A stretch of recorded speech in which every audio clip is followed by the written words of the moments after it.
அனைத்து வருங்கால அரசு ஊழியர்களுக்கு வணக்கம். இந்த வீடியோல நம்ம என்ன பார்க்க போறோம்னா, தமிழ்நாடு அரசு அதிகாரப்பூர்வமாக வெளியிட்ட தினம் ஒரு வினாவ பத்தி தான் பார்க்க போறோம். போன வீடியோல பகுதி 1ஆ ஒரு 40 கொஸ்டின்ஸ் போட்டிருப்போம். இந்த வீடியோல மீதி இருக்க 40 கொஸ்டின் பத்தி பார்க்கலாம். முதல் கொஸ்டின் பார்த்தோம்னா, தமிழ் நிலம் செயலில கொண்டு வரப்பட்ட முக்கிய நோக்கம் அப்படின்னு கேட்குறாங்க. நில விவரங்களை ஆன்லைன்லேயும் அறியச் செய்வது தான் இதோட முக்கிய நோக்கம்.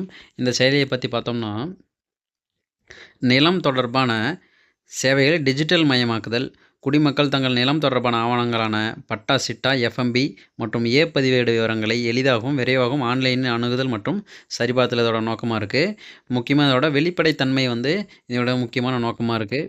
இதை பார்த்துக்கோங்க. அடுத்த கொஸ்டின் பார்த்தோம்னா, மாண்புமிகு தமிழ்நாடு முதலமைச்சர் திரு மு.க. ஸ்டாலின் அவர்கள் தொடங்கிய அன்பு கரங்கள் திட்டத்தின் கீழ் பெற்றோரை இழந்த குழந்தைகளுக்கு வழங்கப்படும் மாத நிதியுதவி என்னன்னு கேட்குறாங்க.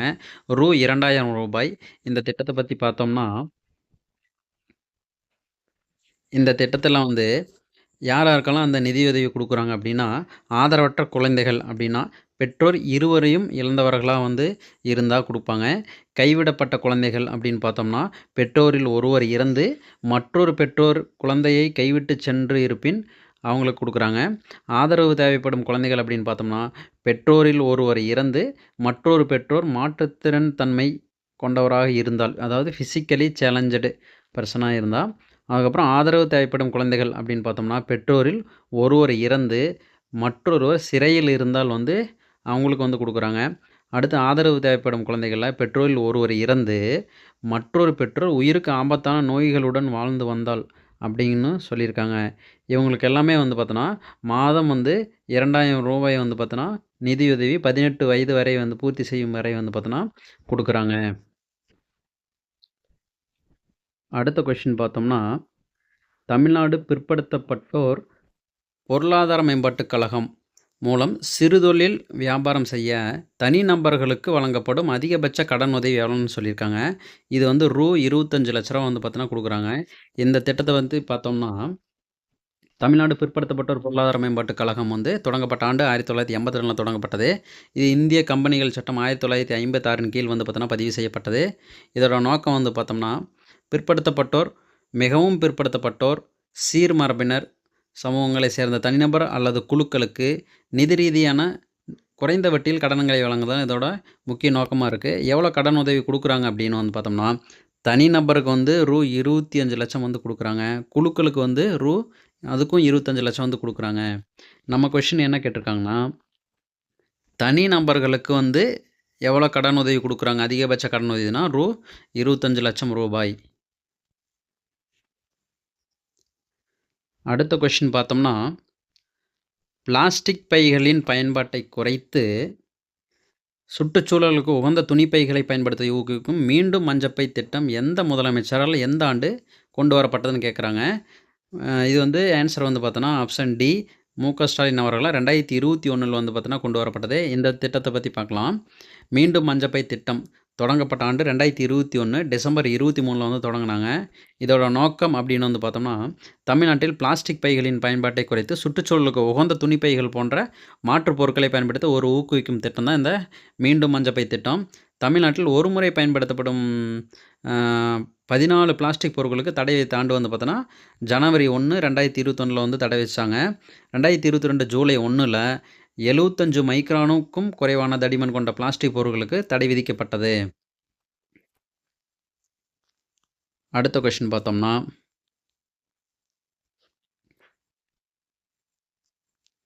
டாக்டர் தர்மாம்பாள் அம்மையார் நினைவு விதவை மறுமண உதவி திட்டத்தின் கீழ் பட்டப்படிப்பு முடித்தவர்களுக்கு வழங்கப்படும் உதவிகள் என்ன அப்படின்னு கேட்குறாங்க. இது போன வீடியோ பகுதி 1ல் ஆல்ரெடி நம்ம பார்த்தது தான். ரூ. 50,000 மற்றும் 8 கிராம் தங்க நாணயம் பார்த்தோன்னா கொடுக்குறாங்க. இதே பட்டப்படிப்பு முடிக்காதவங்களுக்கு ரூ. 25,000 மற்றும் 8 கிராம் தங்க நாணயம் பார்த்தோன்னா கொடுப்பாங்க. இந்த திட்டத்தை பார்த்துக்கலாம். இந்த திட்டத்தை பற்றி பார்த்தோம்னா, தொடங்கப்பட்ட ஆண்டு வந்து பார்த்தோன்னா 1975. விதவை மறுமணத்தை ஊக்குவித்து விதவைகளுக்கு மறுவாழ்வு அளிப்பது இதோட முக்கிய நோக்கம். இந்த தர்மாம்பால் திட்டத்தை வந்து பார்த்தோன்னா 2 திட்டமாக பிரிக்கிறாங்க. திட்டம் 1 மற்றும் திட்டம் 2. திட்டம் 1 என்னென்னா, பட்டப்படிப்பு முடிக்காதவர்களுக்கு அதோட நிதியுதவி பார்த்தோன்னா ரூ. 25,000 மட்டும் 8 கிராம் வந்து பார்த்தோன்னா தங்கம் வந்து திருமாங்கல்யம் செய்ய கொடுப்பாங்க. அந்த ரூ. 25,000 15,000 காசோலையாகவும், மீதி ரூ. 10,000 தேசிய சேமிப்பு சான்றிதழாகவும் வந்து பார்த்தோன்னா கொடுப்பாங்க. இதிலே திட்டம் 2 வந்து பார்த்தோம்னா, பட்டப்படிப்பு முடித்தவர்களுக்கு நிதியுதவி வந்து பார்த்தோன்னா ரூ. 50,000 வந்து பார்த்தோன்னா கொடுக்குறாங்க. இந்த 50,000த்தில் ரூ. 30,000 வந்து காசோலையாகவும், ரூ. 20,000 வந்து தேசிய சேமிப்பு சான்றிதழாகவும் வந்து பார்த்தோன்னா கொடுக்குறாங்க. திருமாங்கல்யம் செய்ய இதுலேயும் வந்து பார்த்தோன்னா 8 கிராம் வந்து பார்த்தோன்னா தங்கம் கொடுக்குறாங்க. இதோட தகுதிகள் வந்து பார்த்தோம்னா, திருமணமான நாளிலிருந்து 6 மாதங்களுக்குள் வந்து பார்த்தோன்னா விண்ணப்பிக்க வேண்டும். மணப்பெண்ணின் குறைந்தபட்ச வயது 20 மற்றும் மணமகனின் குறைந்தபட்ச வயது 40ஆக இருக்க வேண்டும்னு சொல்லியிருக்காங்க. வருமான உச்சவரம்பு வந்து பார்த்தோன்னா ஏதும் இல்லை. அடுத்து பார்த்தோம்னா, மாதம் ரூ. 2,000 வழங்கும் அன்பு கரங்கள் திட்டத்தில் யார் விண்ணப்பிக்கலாம் அப்படின்னு வந்து கேட்குறாங்க. இதில் வந்து பார்த்தோம்னா ஆப்ஷனில் பெற்றோர் இருவரையும் இழந்தவர்கள் கண்டிப்பாக வருவாங்க. பெற்றோரில் ஒருவர் இறந்து மற்றொரு பெற்றோர் குழந்தையை கைவிட்டு சென்ற பின் அவங்களுக்கும் வந்து கொடுப்பாங்க. பெற்றோரில் ஒருவர் இறந்து மற்றொருவர் சிறையில் இருப்பின் அவங்களுக்கும் கண்டிப்பாக கொடுப்பாங்க. மேலே குறிப்பிட்ட அனைத்தும். ஸோ இதுக்கு ஆன்சர் வந்து பார்த்தோன்னா ஆப்ஷன் டி, மேலே குறிப்பிட்ட அனைத்தும் தான் கரெக்டு. அடுத்து பார்த்தோம்னா 2025 நிலவரப்படி இந்தியாவில் அதிக ஈரநிலங்களை, அதாவது ராம்சார் தலங்களை கொண்ட ஒரே மாநிலம் அப்படின்னு கேட்குறாங்க. ஆல்ரெடி போன வீடியோவில் இதை பற்றி பார்த்துருக்கோம். தமிழ்நாடு. தமிழ்நாட்டில் மொத்தம் 20 தலங்கள் இருக்குது. இந்தியாவில் மொத்தம் 91 தலங்கள் இருக்குது. அதில் தமிழ்நாட்டில் 20 இருக்குது. அதை பற்றி பார்க்கலாம். ராம்சார் தலங்கள்.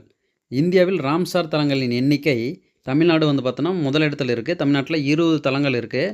இந்த 20 தலங்களை கடைசியாக வந்து தமிழ்நாட்டில் 18 தான் இருந்துச்சு. கடைசியாக 2 சேர்த்தாங்க. அது வந்து ராமநாதபுரத்தில் உள்ள தேர்தங்கல் மற்றும் சக்கரக்கோட்டை பறவை சரணாலயத்தை வந்து பார்த்தோன்னா கடைசியாக 2 இதாக சேர்த்தாங்க.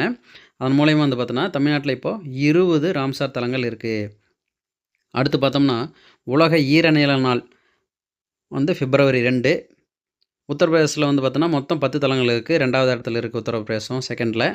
இந்தியாவில் மொத்தம் 91 ராம்சார் தலங்கள் இருக்குது. இந்த லிஸ்ட்டு வந்து பார்த்தோம்னா மொத்தம் 20 இருக்குது ராம்சார் தலங்களை. அதில் கடைசியாக இந்த சக்கரக்கோட்டையும் தேர்தங்களும் வந்து பார்த்தோன்னா சேர்த்துருக்காங்க. இதை வந்து ஒரு டைம் நல்லா வந்து பார்த்துக்கோங்க. பொறுத்துக்களை கேட்குறக்கு வாய்ப்புகள் இருக்குது. அடுத்து பார்த்தோம்னா, பழங்குடியின விவசாயிகளுக்காக தற்போது செயல்படுத்தப்பட்டு வரும் தமிழ்நாடு அரசின் திட்டம் என்ன கேட்குறாங்க. பழங்குடியின விவசாயிகளுக்கு தற்போது தமிழ்நாட்டில் செயல்படுத்தப்படும் திட்டம் என்னென்னா வந்து பார்த்தோன்னா தொல்குடி ஐந்திணை திட்டம். அதுதான் ஆன்சர். அடுத்து பார்த்தோம்னா, தமிழ்நாட்டின் மரமான பனை மரங்களை பாதுகாக்கவும் பனை சார்ந்த தொழில்களை மேம்படுத்தவும் பனை மேம்பாட்டு திட்டம் எந்த முதலமைச்சரால் கொண்டு வரப்பட்டதுன்னா ஆப்ஷன் டி வந்து ஆன்சர். மு.க. ஸ்டாலின் அவர்களால் 2021ஆம் ஆண்டு கொண்டு வரப்பட்டது. இந்த திட்டத்தை பற்றி பார்த்தோம்னா, பனை மேம்பாட்டு திட்டம் தொடக்கம் வந்து 2021 வந்து தொடங்கியிருக்காங்க. நோக்கம் வந்து பனை மரங்களின் எண்ணிக்கை அதிகரித்தல், பனை சார்ந்த மதிப்பு கூட்டப்பட்ட பொருட்களின் தயாரிப்பை வந்து பார்த்தோன்னா ஊக்குவித்தல். இத்திட்டத்தின் கீழ் 76 லட்சம் பனை விதைகளும் 1 லட்சம் பனை கன்றுகளும் விநியோகம் செய்யப்பட்டது அப்படின்னு சொல்கிறாங்க. இத்திட்டம் சார்பாக தூத்துக்குடி மாவட்டம் கிள்ளிக்குளம் அரசு வேளாண் கல்லூரியில் பனைமரம் ஆராய்ச்சி மையம் வந்து பார்த்தோன்னா அமைக்கப்பட்டுள்ளது. பனை சார்ந்த ஆராய்ச்சி வந்து இந்த மையத்தில் வந்து செய்வாங்க. எங்கன்னு பார்த்துக்கோங்க, தூத்துக்குடி மாவட்டம் கிள்ளிக்குளம். அடுத்த கொஸ்டின் பார்த்தோம்னா, ஆதரவற்ற குழந்தைகளுக்கு அன்பு கரங்கள் நிதி ஆதரவு திட்டத்தின் கீழ் வழங்கப்படும் மாதாந்திர நிதியுதவி வந்து பார்த்தோன்னா 2,000 ஆல்ரெடி பார்த்தது. அடுத்து வந்து பார்த்தோம்னா 2025 உயர்கல்வி சேர்க்கை விகிதத்தில் ஜிஆர்னு சொல்லுவாங்க. முதலிடத்தில் உள்ள மாநிலம் வந்து பார்த்தோன்னா தமிழ்நாடு தான். இதை பற்றி பார்த்தோம்னா, உயர்கல்வி மாணவர் சேர்க்கை விகிதம். இதில் உயர்கல்வி மாணவர் சேர்க்கை ஜிஆரில் 49% பெற்று இந்திய அளவில் தமிழ்நாடு முதலிடம் வைக்கிது. தேசிய சராசரி வந்து பார்த்தோம்னா 28.4% தான். ஆனால் தமிழ்நாடோடது 49% இருக்குது. ஏறத்தாழ 2 மடங்கு இருக்குது. அடுத்து 2024 to 25ஆம் ஆண்டில் மேல்நிலைப் பள்ளிகளின் மாணவர் சேர்க்கை விகிதத்தில் தமிழ்நாடு முதலிடம்.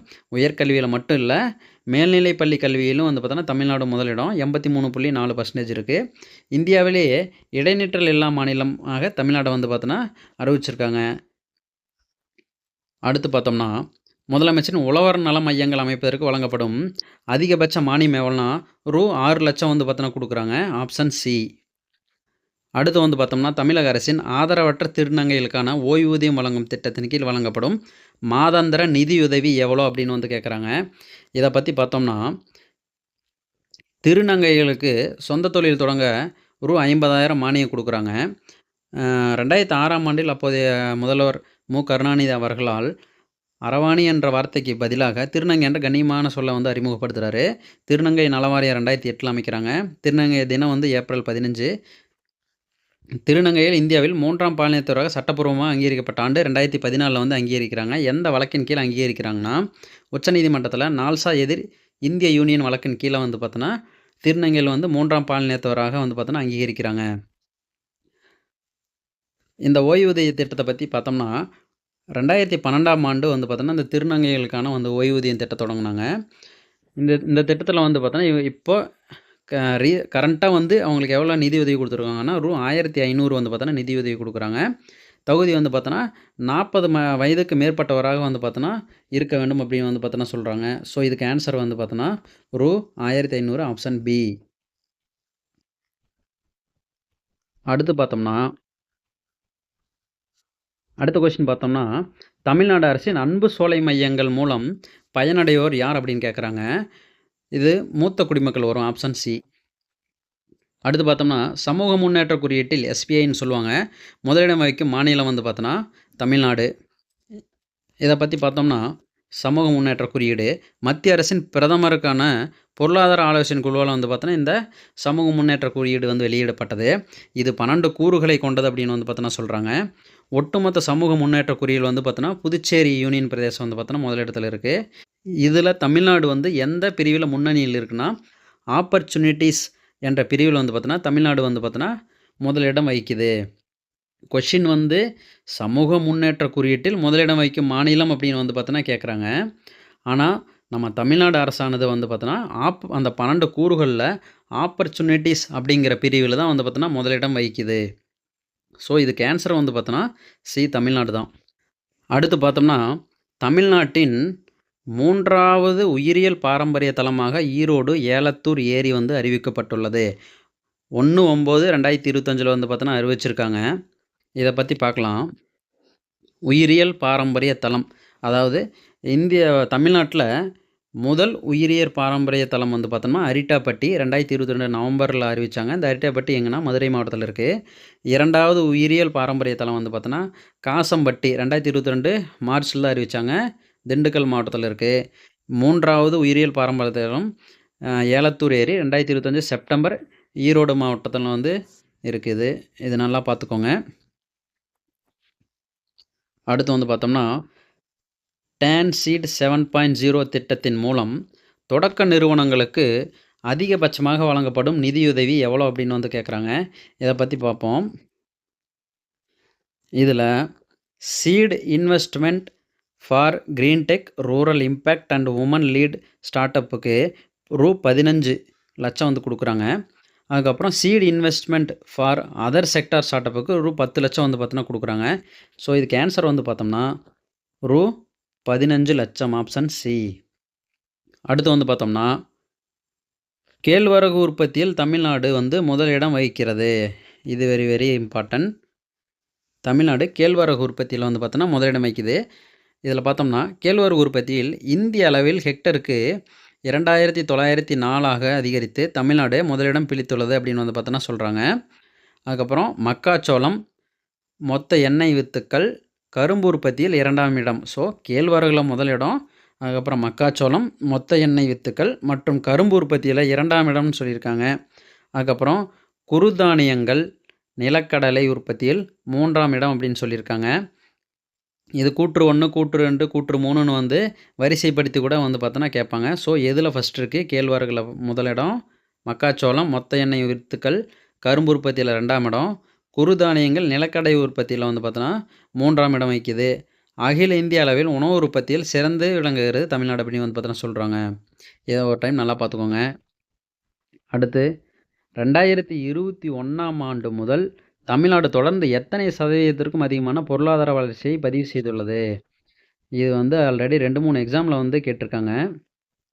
இதுக்கு ஆன்சர் என்னன்னு பார்த்தோம்னா 8% அல்லது அதற்கும் மேல் அப்படின்னு தான் வந்து பார்த்தோன்னா தமிழ்நாடு அரசோட அதிகாரப்பூர்வ வெப்சைட்லேயே வந்து 8% அல்லது அதற்கு மேல் அப்படின்னு தான் வந்து பார்த்தோன்னா சொல்லியிருக்காங்க.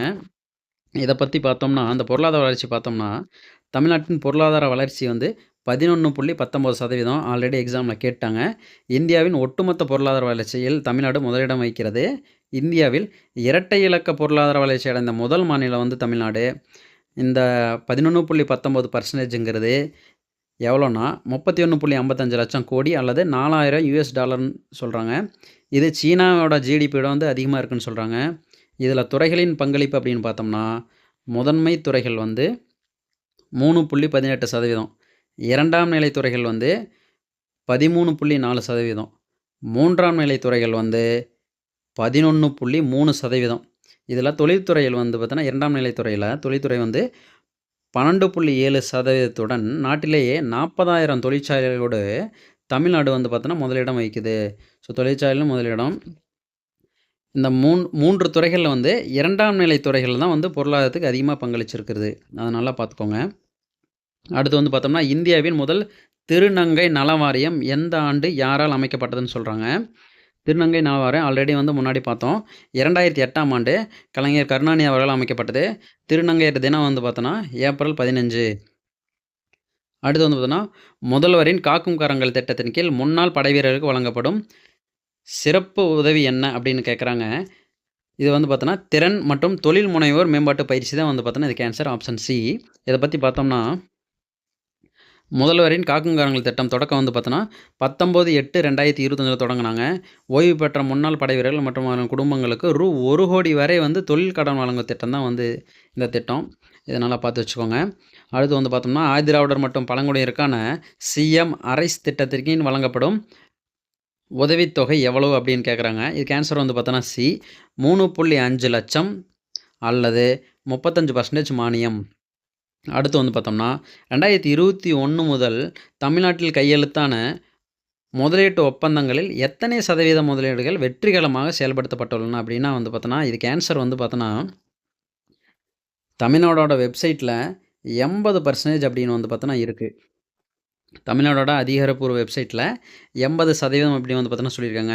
ஆனால் ஆப்ஷனில் நமக்கு 80% இல்லை.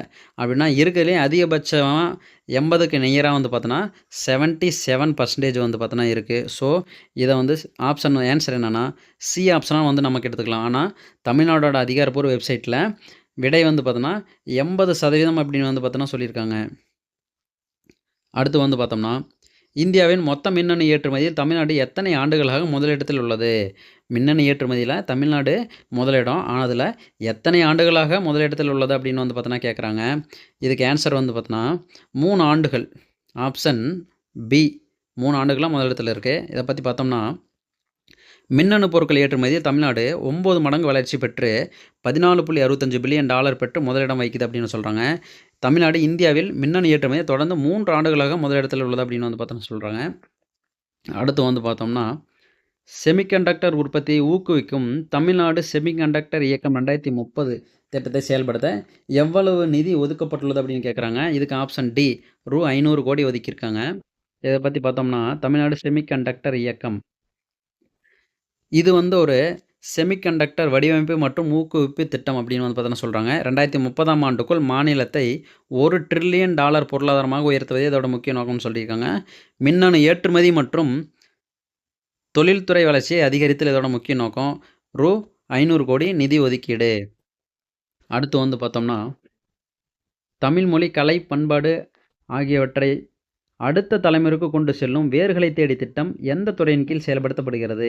இந்த திட்டம் வந்து பார்த்தோன்னா அயலக தமிழர் நலன் மற்றும் மறுவாழ்வு துறையால் வந்து பார்த்தோன்னா செயல்படுத்தப்படுகிறது. இதை பற்றி பார்த்தோம்னா வேர்களை தேடி திட்டம் வந்து எங்கே தொடங்கினா சிங்கப்பூரில் 24/5/2023 தொடங்குறாங்க. இதோட முக்கிய நோக்கம் வந்து பார்த்தோன்னா புலம்பெயர்ந்து வாழும் தமிழர்களின் குழந்தைகள், இளம் மாணவர்கள் மற்றும் தாய் தமிழ்நாட்டின் மரபின் வேர்களோடு உள்ள தொடர்புகளை புதுப்பிக்கும் வகையில் ஆண்டுக்கு 100 மாணவர்கள் தேர்ந்தெடுக்கப்பட்டு தமிழ்நாட்டுக்கு பண்பாட்டு சுற்றுலா வந்து பார்த்தோன்னா அழைச்சிட்டு வராங்க. இதோட முக்கிய நோக்கமாக இருக்குது. இதோட கருப்பொருள் வந்து பார்த்தோன்னா முக்கியம். கருப்பொருள் வந்து எத்திசையும் தமிழாங்கே இதோட கருப்பொருள். அயலக தமிழர் தினம் வந்து பார்த்தோன்னா ஜனவரி 12. ஸோ வந்து பார்த்தோன்னா வேர்களை தேடி திட்டம் வந்து பார்த்தோன்னா எந்த துறையால் செயல்படுத்தப்படுகிறதுனா அயலக தமிழர் நலன் மற்றும் மறுவாழ்வுத்துறை. அடுத்து வந்து பார்த்தோம்னா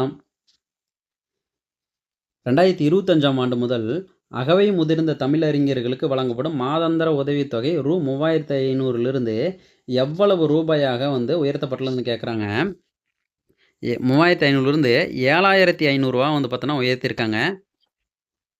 இந்த திட்டத்தை வந்து பார்த்தோம்னா இந்த அகவை முதிர்ந்த தமிழறிஞர்களுக்கு வழங்கப்படும் மாதாந்திர உதவித்தொகை திட்டம் வந்து 1978ஆம் ஆண்டு வந்து பார்த்தோன்னா தொடங்குறாங்க.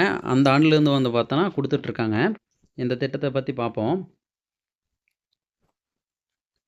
தமிழ் மொழியின் மீது தாய் தமிழ்நாட்டின் மீது பற்று கொண்டு ஆற்றிய அளப்பரிய பங்களிப்பினை போற்றும் விதமாக தற்போது வழங்கப்படும் உதவித்தொகையினை தமிழ் அறிஞர்களுக்கு வந்து பார்த்தோம்னா 4500லிருந்து 7500 கொடுக்குறாங்க. அகவை முதிர்ந்த தமிழறிஞர்களுக்கு 3500லிருந்து 7500 கொடுக்குறாங்க. எல்லை காவலர்களுக்கு 5500லிருந்து 7500 உயர்த்தி வழங்கியிருக்காங்க. ஸோ இந்த 3 கேட்டகரிக்கும் வந்து பார்த்தோன்னா 7500 வந்து பார்த்தோன்னா உயர்த்தியிருக்காங்க. இதற்கென தொடர் செலவினமாக ரூ. 3,90,60,000 கூடுதலாக ஒதுக்கீடு செய்யப்படும் அப்படின்னு சொல்லியிருக்காங்க. அடுத்து பார்த்தோம்னா இந்தியாவிலேயே அதிக தொழிற்சாலைகள் கொண்ட மாநிலம் வந்து பார்த்தோன்னா தமிழ்நாடு தான்.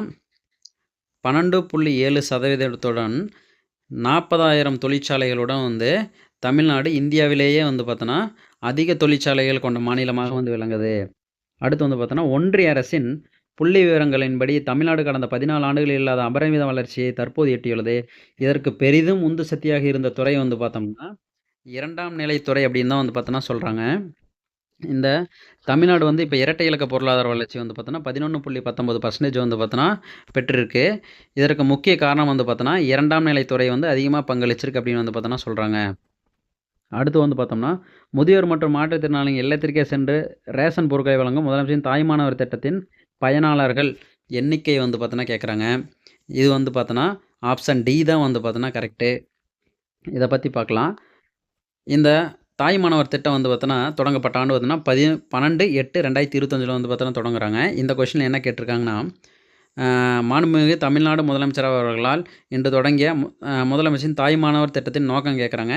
முதியோர் மற்றும் மாற்றுத்திறனாளிகளின் வீடு தேடி சென்று ரேஷன் பொருட்கள் வழங்கும் திட்டம் தான் இந்த திட்டம். ஸோ இது தொடங்கப்பட்டது பார்த்தோன்னா 12/8/2025. அடுத்து பார்க்கலாம்.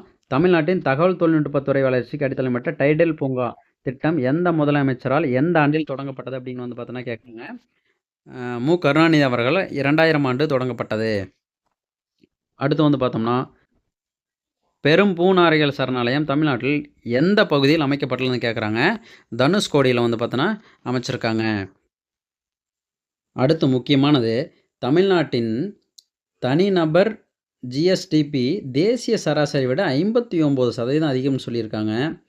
இது எப்படின்னா தமிழ்நாட்டோட தனிநபர் வருமானம் வந்து பார்த்தோன்னா $4,710 இருக்கும்போது தேசியத்தோட சராசரி வந்து பார்த்தோம்னா $2,762 வந்து இருக்குது. இது வந்து தேசிய சராசரி விட தமிழ்நாட்டோட தனிநபர் வருமானம் 59% வந்து பார்த்தோன்னா அதிகமாக இருக்குது அப்படின்னு வந்து பார்த்தோன்னா சொல்கிறாங்க. இது முக்கியமாக பார்த்துக்கணும். டாலரில் வந்து எவ்வளோன்னு கேட்பாங்க. அடுத்து வந்து பார்த்தோன்னா 2024 to 25ஆம் நிதியாண்டில் தமிழ்நாட்டின் தனிநபர் வருமானம் 3.58 லட்சமாக உள்ளது. தேசிய சராசரி வெறும் 2.06 லட்சம் தான் அப்படின்னு வந்து பார்த்தோன்னா சொல்கிறாங்க. இது பார்த்துக்கோங்க.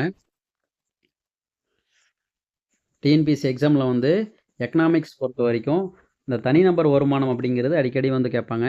ஆல்ரெடி கேட்டிருக்காங்க. ஆல்ரெடி வந்து இந்தியாவோட தனிநபர் வருமானம் வந்து பார்த்தோன்னா 2011 கணக்கெடுப்புபடி வந்து பார்த்தோன்னா $1,670 இருக்கும். தமிழ்நாட்டோட தனிநபர் வருமானம் வந்து பார்த்தோன்னா $2,200 இருக்கும். இப்போ வந்து தமிழ்நாட்டோட தனிநபர் வருமானம் எவ்வளோ உயர்ந்திருக்குன்னா $4,710 ஆகும். இது தேசிய அளவில் வந்து பார்த்தோன்னா $2,762 ஆகவும் வந்து பார்த்தோன்னா இருக்குது. 2011ஆம் ஆண்டை வந்து பார்த்தோன்னா கம்பேர் பண்ணிக்கோங்க. இந்தியாவுக்கு வந்து பார்த்தோன்னா தனிநபர் தேசிய சராசரி வந்து பார்த்தோன்னா $1670, தமிழ்நாட்டுக்கு $2200 இருந்துச்சு. இப்போ தமிழ்நாட்டுக்கு $4710 ஆகும். தேசிய சராசரி வந்து பார்த்தோன்னா 2762 இருக்குது. இதை நல்லா பார்த்துக்கோங்க. அடுத்து பார்க்கலாம். இது ஒரு முக்கியமான திட்டங்க. அத்திக்கடவு அவிநாசி நீரேற்றும் திட்டம். இந்த திட்டம் வந்து ஆல்ரெடி எக்ஸாமில் டிஎன்பிஎஸ்சி எக்ஸாமில் ஒரு 3 டைம் கேட்டாங்க. இது வந்து ரொம்ப ஒரு பழமையான திட்டங்க. இதை பற்றி பார்க்கலாம். இந்த அத்திக்கடவு அவிநாசி திட்டத்தோட நோக்கம் வந்து பார்த்தோம்னா, பவானி அருகே உள்ள காளிங்கராயன் அணைக்கட்டிலிருந்து 1.5 டிஎம்சி நீரை கொண்டு கோவை, திருப்பூர் மற்றும் ஈரோடு மாவட்டங்களில் உள்ள வறட்சியாக உள்ள பகுதிகள் நிலத்தடி நீர்மட்டத்தை உயர்த்துவது இதோட முக்கிய நோக்கம். இந்த திட்டம் ஃபஸ்ட்டு எப்போ ஸ்டார்ட் பண்ணாங்கன்னா 1957ஆம் ஆண்டு காமராஜர் ஆட்சி காலத்தில் முன்னாள் சட்டமன்ற உறுப்பினர் மாரப்ப கவுண்டர் அவர்களால் வந்து பார்த்தோன்னா இந்த திட்டம் வந்து முன்மொழியப்பட்டது. அப்போ இந்த திட்டத்துக்கு என்னென்னு பேர் வச்சாங்கன்னா மேல் பவானி திட்டம் அப்படின்னு வந்து பேர் வச்சாங்க. இப்போ என்னமா பேர் மாற்றிருக்காங்கன்னா அத்திக்கடவு அவிநாசி நீரேற்றும் திட்டம் அப்படின்னு வந்து பார்த்தோன்னா பேர் மாற்றம் செஞ்சுருக்காங்க. அடுத்து இத்திட்டத்தை பற்றி ஆய்வு செய்ய 2009ஆம் ஆண்டு திரு ஏ. மோகன கிருஷ்ணன் அவர்கள் தலைமையில் வந்து பார்த்தோன்னா குழு ஒன்று அமைக்கப்பட்டது. அதுக்கப்புறம் 2019 பிப்ரவரி 28 இந்த திட்டத்திற்கு அடிக்கல் நாட்டப்பட்டது. 2024 ஆகஸ்ட் 17 அன்று இத்திட்டம் வந்து பார்த்தோன்னா நடைமுறைக்கு வந்தது. இதில் பார்த்தோம்னா இதில் என்ன சொல்லியிருக்காங்கன்னா மாண்புமிகு தமிழ்நாடு முதலமைச்சர் அவர்களால் 17/8/2024 அன்று தொடங்கப்பட்டு 1045 குளங்களுக்கு உபரி நீரானது நீரேற்று முறையில் நிலத்தடி குழாய்கள் வழியே வந்து பார்த்தோன்னா வழங்கப்படுகிறதுன்னு சொல்லியிருக்காங்க. இதோட செலவு பண்ண கோடி வந்து பார்த்தோம்னா எவ்வளோ திட்ட மதிப்பீடு அப்படின்னு வந்து பார்த்தோம்னா 1916.417 கோடி வந்து பார்த்தோன்னா செலவு பண்ணி இந்த திட்டத்தை வந்து செயல்படுத்தியிருக்காங்க. இது பயன்பெறும் மாவட்டங்கள் வந்து பார்த்தோன்னா கோயம்புத்தூர் மாவட்டம், திருப்பூர் மாவட்டம், ஈரோடு மாவட்டங்கள் வந்து செயல்படுத்தப்படுகிறது. இதன் மூலம் 24,468 ஏக்கர் நிலங்கள் பாசன வசதி பெறுகின்றன. போன குரூப் 2 எக்ஸாம்லாம் அப்படியே வந்து கேட்டாங்க. கண்டிப்பாக இதிலிருந்து கேட்கறதுக்கு நிறைய வாய்ப்புகள் இருக்குது. இது ஒரு முக்கியமான திட்டம். நல்லா பார்த்துக்கோங்க. இந்த பிடிஎஃப்பை வந்து நான் டிஸ்கிரிப்ஷனில் வந்து ஆட் பண்ணுறேன். எக்ஸாம் போகிறதுக்கு முன்னாடி வந்து பார்த்தோன்னா ஒரு ரிவிஷன் வந்து பார்த்துட்டு போங்க. கண்டிப்பாக உங்களுக்கு எக்ஸாமில் வந்து பார்த்தோன்னா யூஸ் ஆகும். ஏன்னா வந்து பார்த்தோன்னா இந்த கேள்விகள் அனைத்தும் வந்து பார்த்தோன்னா தமிழக அரசால் வந்து பார்த்தோன்னா அதிகாரப்பூர்வமாக வந்து பார்த்தோன்னா வெளியிடப்பட்டது. வேறு எங்கேருந்துமே வந்து எடுக்கல. இதே மாதிரி தொடர்ந்து வந்து சப்போர்ட் கொடுங்க. கண்டிப்பாக நல்ல வீடியோக்கெல்லாம் இனி வரும் காலங்களில் வரும். அனைவருக்கும் நன்றிகள்.